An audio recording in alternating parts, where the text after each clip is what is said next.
مرحبا بكم مشاهدينا الكرام في هذه النشرة الجوية الخاصة بتوقعات حالة الطقس بالجزائر والأيام القادمة خلال يوم الجمعة أول أيام شهر ماي. بداية عواصف رعدية قوية جدا على الولايات الوسطى والشمالية الغربية والولايات الشرقية الجزائرية. أمطار غزيرة متوقعة بقسنطين وسوق هراس وعنابة وسكيكدا وجيجل وبجاية وتيز وزو وبرج بعراريج وبالعاصمة الجزائرية، وأجواء مستقرة بجنوب الواحات وجنوب الصحراء.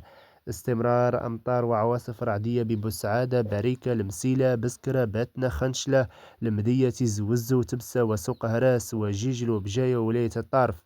وخلال يوم السبت الثاني من ماي أمطار وعواصف رعدية متوقعة بباتنا بريكة سطيف جيجل سكيكدا عنابة بجاية زوزو برج بعراريج وكذلك بالمدية وعين وسارة. وتشير التوقعات للنموذج الأوروبي باستمرار الأجواء المتقلبة والممطرة على الولايات الوسطى والشمالية الغربية والولايات الشرقية الجزائرية حسب آخر تحديث للنموذج الأمريكي.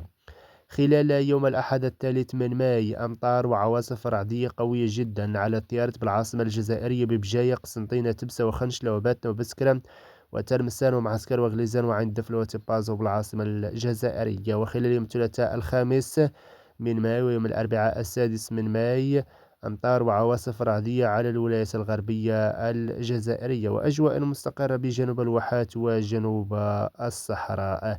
خلال يوم الخميس أمطار وعواصف رعدية قوية جدا حسب آخر تحديث للنموذج الأوروبي والأمريكي. تشير التوقعات بعيدة المدى لكن المدة لا زالت بعيدة، وسنوافيكم بآخر المستجدات خلال نشراتنا القادمة. لا تنسوا الإعجاب بالفيديو والاشتراك بالقناة فضلا وليس أمرا ليصلكم كل جديد.